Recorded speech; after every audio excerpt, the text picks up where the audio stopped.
We are live. Good evening, morning, nights, ladies and gentlemen, and welcome to our review of Justice League Dark. And with me, of course, is our usual host of characters. We have Charles. Oh, you're still doing that? Guys, oh man, come I on. told you I was going to do it. Charles. Crap. All right. How you doing, man? I'm doing pretty good. I just recently watched Justice League Dark, and yeah, can't wait to talk about it. All right. And of course, we have Mr. Boored. That's right, the one and only. All right, cool.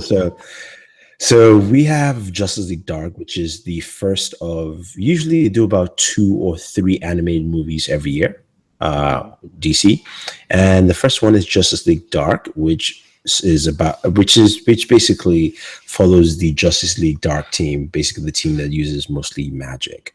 Now, the cast of characters in this are Constantine, Zatanna, Deadman, Swamp Thing, and Etrigan. So, first question goes to Charles. What did you think of it overall? When it comes to Justice League Dark, I'm a bit reluctant when it comes to watching the DC animated movies because I've watched quite a few of them, and they were mostly hit or miss with me. I would have to say Justice League Dark was somewhere in the middle. It was good, but I would have to say that I've seen better animated movies. So, how many ones have you seen? Since you said this is just a side question, but you said you've seen a few. Which ones were the misses? Is it more the recent ones, or? I would have to say the one that I enjoyed the most was Justice League War. Okay, that's the one that I enjoyed the most. And which was your least?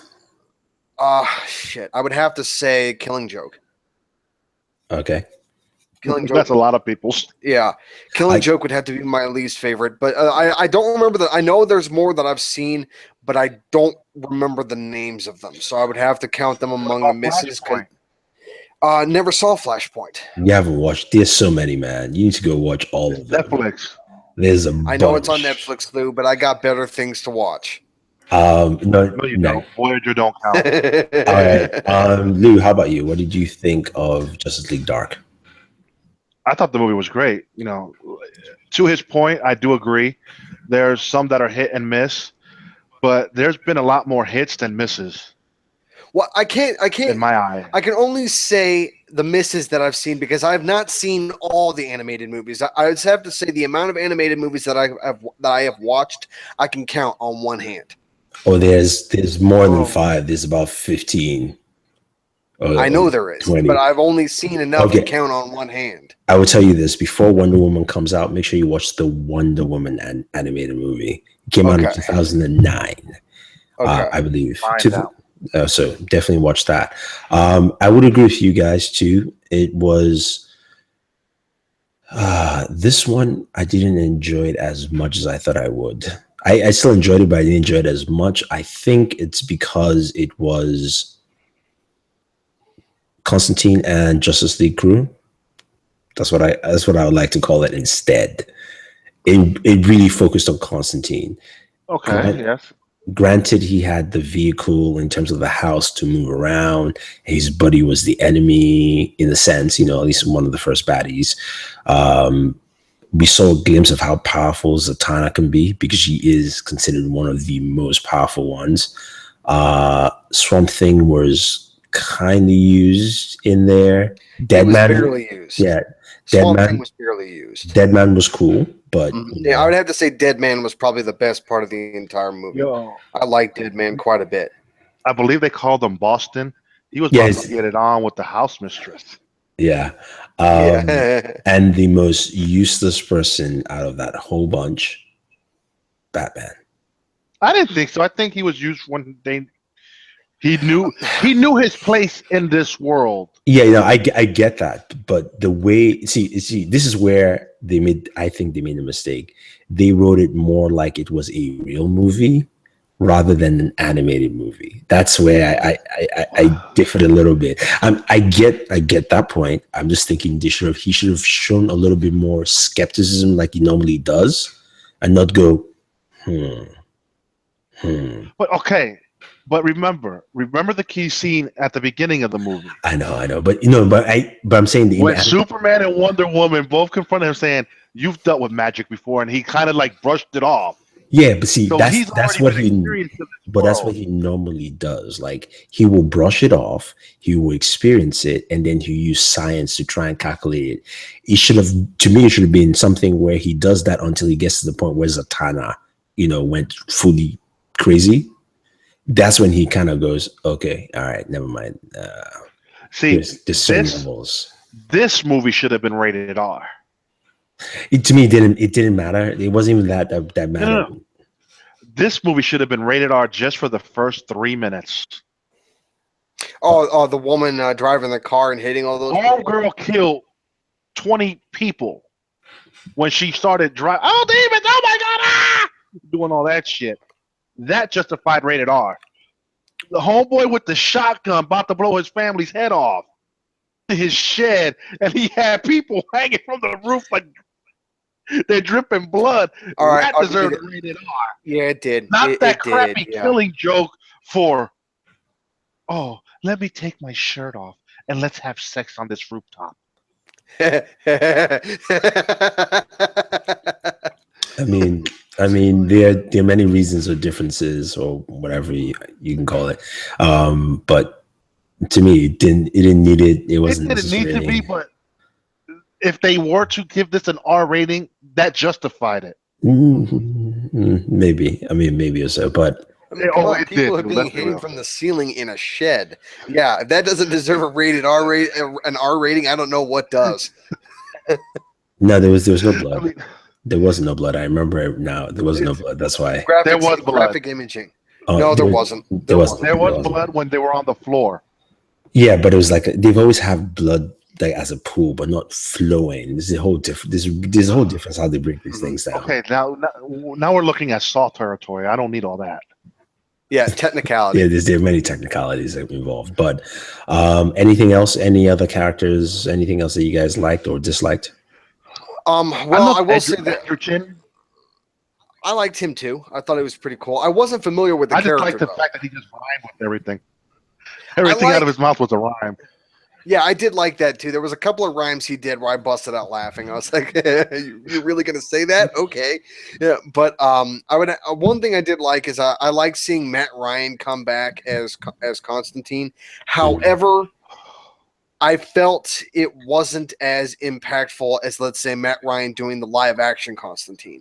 It just didn't feel the same.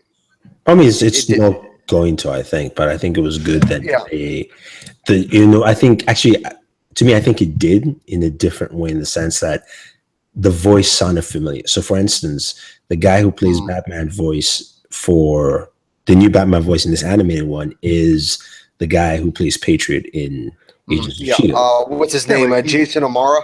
Yeah, I don't like his... Yeah, no, but to me, the best Batman voice is Kevin Conroy. It's very familiar. Like, as soon as I hear it, I'm okay. So that's the same thing. Matt Ryan's... Well, no, I'm just saying that's the same thing when I heard Matt Ryan's voice. I was like, oh, it's Constantine. Like, all right, whatever. Let's keep moving on with the story. See, you don't like Jason? I don't care for Kevin Conroy's voice. Kevin Conroy's voice I didn't watch a lot of... Look, dude, until it was told that when I joined Geeks of the Round, I did not know Mark Hamill played the voice of the Joker. Yeah, really? No, I didn't see it. I didn't know for a while, but let me tell you the difference here with that is that when you go and watch any of the Kevin Conroy voices, you hear the authoritative voice. This one doesn't sound authoritative. That's the difference. I'm not saying necessarily just the person of the voice. It's the fact that he did it and he played in such a way where his voice was always authoritative. This one is not as much. So there's no, which is why I didn't like. To me, the worst DC animated movie is Batman and the one and his son Damian, where he fought Deathstroke. I thought that was terrible. It was very, very bad. Deathstroke or the Court of Owls? Both of them. He fought Deathstroke in that one. He's talking about the one where Deathstroke takes over the League of Assassins, yeah. And Damian and Batman work together to sort of defeat him and give power of the League of Assassins back to Ra's al Ghul. Because I know the storyline they took, and I know how Batman is. That was not even a Batman behavior. Number one, number two, Damian beating Deathstroke. Really, please, Deathstroke. Batman has a hard time with. Oh, I remember that one now. Okay, that one was okay. And then thank you for spoiling it, E. Sorry. It ain't our fault, dude. That's been out for 3 years. It's not a good one to watch. Well, the program. Yeah, just saying. I'm not in a hurry to watch animated movies. That's your fault, not ours. But yeah, but anyway, I mean, I think in general, Justice League Dark was good. It wasn't anything. I wasn't as much as I thought it would be, but. Well, is that because you had to stop playing it, and you had to go handle some business? That kind of impedes your viewing pleasure. No, it's not that though. It's just that watching it, I felt like I was once I got the notion it was Constantine and the Justice League Dark crew, it just changed the dynamic for me. That's my thing. That was my problem. What I will say about that, I will go with the title you said, Justice John Constantine and Friends, because that's not much of a crew, because half that crew didn't stay around. No, but okay, they had at least 4 members of the crew plus Batman, who was the technically 5th, right? You had Estrogen, Zatanna, Deadman, and Constantine. So that's 4. That's the 4 main members. Batman was the 5th, and the person who did most of the work was who? Constantine. Mm-hmm. You kind of figured he would. Yeah, but it just. But I'm curious. I'm curious. Isn't there more than 4 members of Justice League Dark? They're different members. Dr. Faith is one of them, which is why I thought he was going to be in this. But not Dr. Faith, Dr. Fate. Oh, Faith. Yeah, no. Yeah, you're right. Thank you. You know what I noticed I didn't touch back on? When the evil dude ripped Swamp Thing's soul out of it, what happens to Swamp Thing now? Exactly. Yeah, he's dead. Yeah. That's pretty much it. And that sucks because I love Swamp Thing. It sucks. Jesus Christ, dude. He gets 10 minutes to shine and he's done? No, there'll be another Swamp Thing. It would just be somebody else who would take that place. Okay. That's usually how it is, yeah. I thought it was... I think there've been 2 Swamp Things. Well, there's Swamp Thing and then there's Man Thing. Yeah, so, I mean, I'm sure... But again, this is a one-off episode, which kind of... The storyline kind of follows this storyline follows after Justice League War in a sense.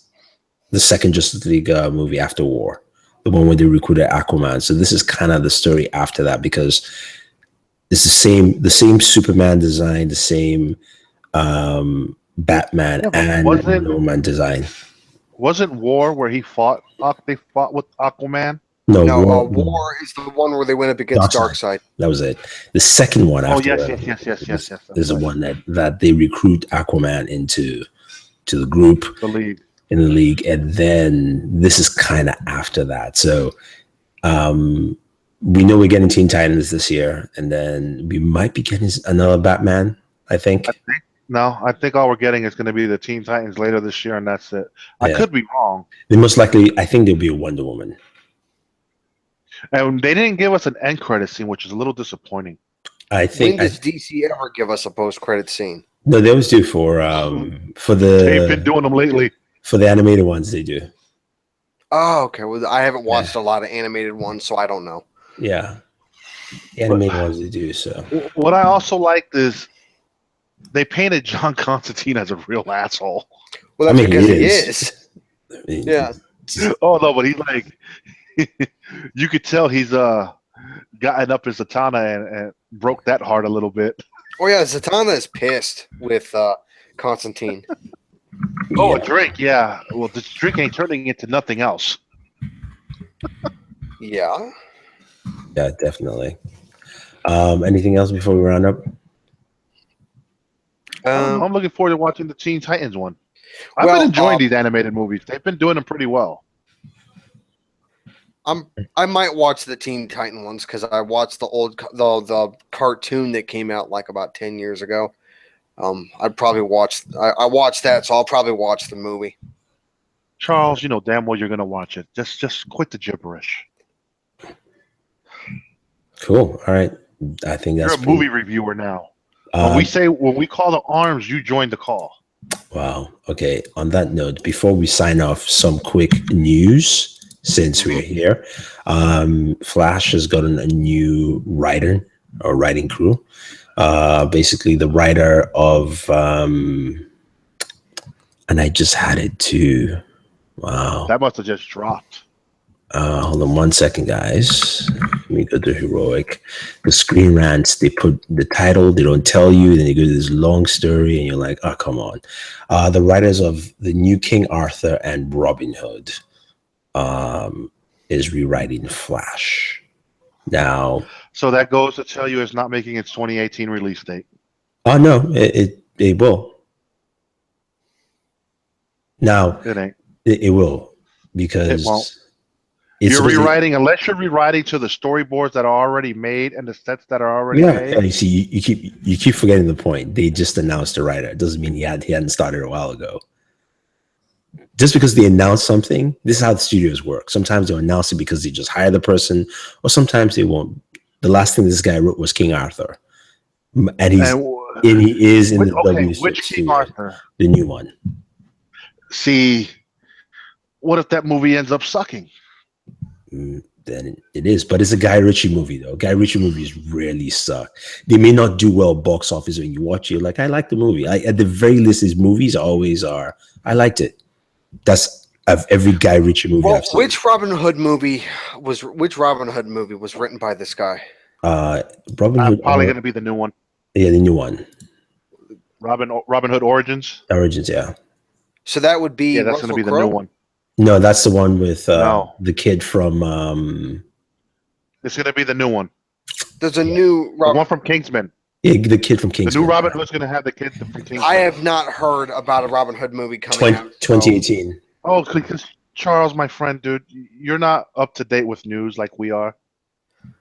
Yeah, that's the one where Jimmy Fox is playing Little John. Really? That should be interesting. Yeah. Yeah. I'd be looking What other forward news? to see that. I mean, I have the email set up for the news when we do our I just saw it. I just saw our it. show rundown. You know, I Yeah, feel a whatever. little insulted. Well, I saw it and I figured I might as well pop that news out. Remember, the movie's date is November 17th for Flash. Of next year? If I'm not mistaken. No. That's for Fantastic Beats. Sorry, that's for November 17th is for, what do you call it again? My bad. Justice League. Justice League is this year. Yeah, this year. Sorry, my bad. I just Next said November. I was next looking. year, November. I think they It's have a Fantastic. date for next year, November, and that's going to be for Fantastic Beats too. No, Fantastic Beasts 2 is super. Yeah, you're right. You're right, definitely. Uh-huh.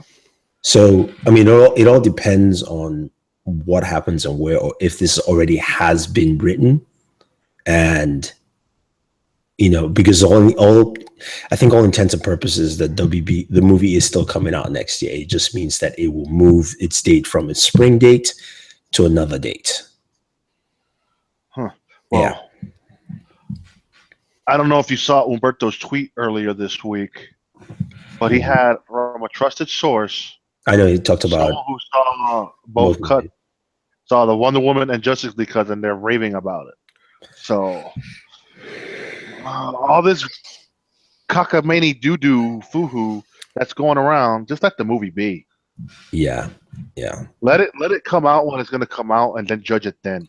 Yeah, but I still think Flash should hit 2018 because Flash is a property they want to hit 2018. For them, it's that, and also Shazam. I think there will be a Shazam movie before.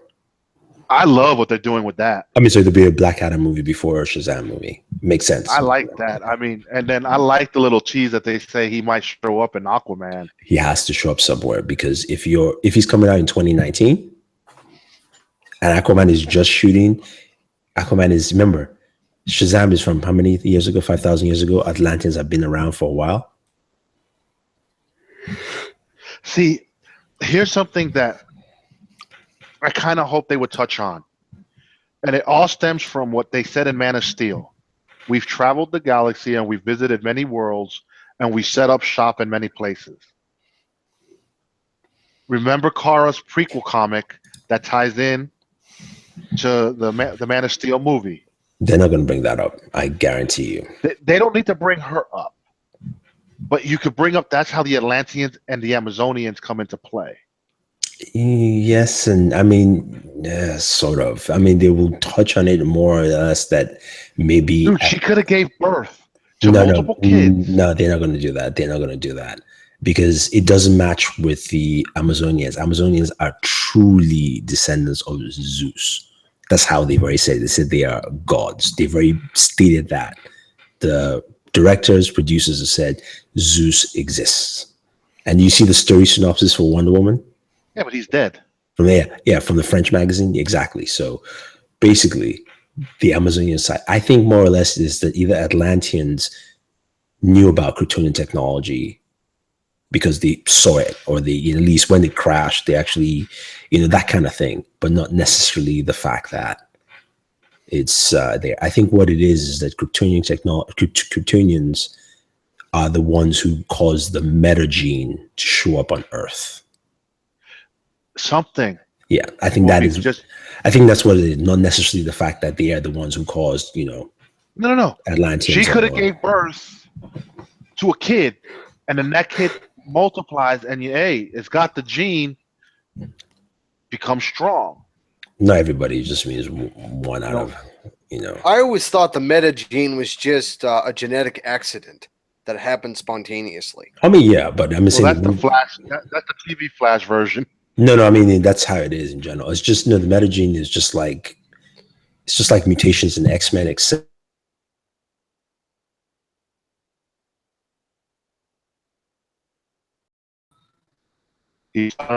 university. This mutation has gone through, and it's there. And for it to happen, for most times, it needs an outside source. So, like Flash, the lightning and the situation. Send other heroes the same thing. Like there's always something that causes them for the gene to be activated. Unlike X-Men, where you're just born with a mutation as it is. So, Interesting. I don't know. We'll see when these movies come out and how they play it out. Yes, definitely. All right, guys. So I think that's pretty much it for our review of Justice League Dark and a little bit of news. If you guys enjoyed it, thank you very much for watching. Definitely check us out. Social media channels. Charles, where can they find you on Twitter? You can find me at Charles, GOTR. Yeah. Thank you, Charles. And next up is Boored. Where can they find you? Boored on Twitter, OnBoored on Instagram, and we're still working on the OnBoored on Facebook. Really. Anyway, you can find you can find us Twitter and Instagram OnBoored, and subscribe to the channel. And always enjoy your entertainment, guys. Bye-bye.